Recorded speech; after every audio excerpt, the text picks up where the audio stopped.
How much more do we need to do, especially in the U.S., to get vaccinations going?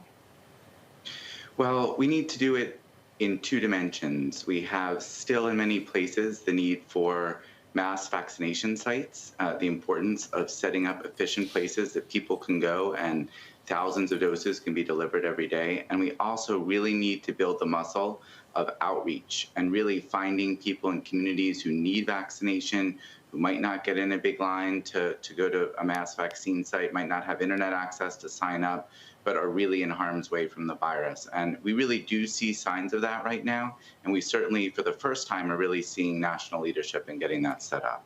Joshua, are we just too impatient on this? Is this the way every virus rolls out?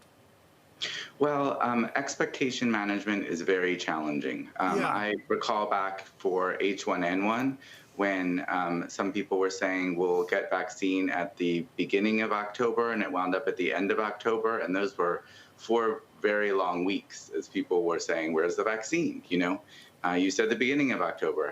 Had the word been, we'll see it by December, people have been really excited that it came early. So I think part of the challenge here was that the prior administration was promising quite a lot very quickly, and we didn't get anywhere near that amount, and that has really set up kind of this expectations challenge right now. But Joshua, what's the holdup? Do we have enough doses, or is it something else? Are we distributing this just like the flu vaccine, except with a cold chain? I think there are 2 issues. One is there seems not to be a great deal of understanding of how much is getting made and where it's going. And hopefully that will resolve as the new administration works with the manufacturers to get more of a rhythm going. But the second issue is there aren't enough doses for everybody who not only wants one, but for everyone in the risk groups that have been told they're eligible. And so that's created, it's going to create a shortage situation until the supply really eases. And there's look, when there's not enough, you can move them around, but there's still going to be a lot of people who want the vaccine, feel like they, are eligible for the vaccine because they are, but can't get it. And we're stuck in this situation for probably at least a matter of weeks, maybe a few months. Okay, just seconds ago, Merck actually saying it's shutting down its COVID vaccine program after they had some lackluster data. So they failed to generate immune responses, Dr. Sharfstein, comparable to a natural infection or existing vaccines. So that program has now been shut down.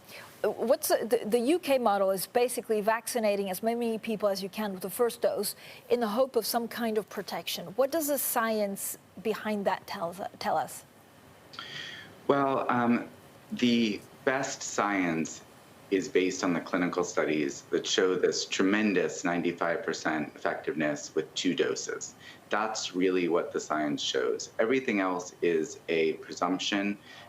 People are looking at the antibodies levels, they're looking at other things, and they're hoping that if you just give 1 dose, you'll get some protection, and maybe that's a different kind of strategy. I think we have to balance the need to jump out and try to do everything we can in this instant with the long-term confidence we need to build a vaccine program that can end the pandemic.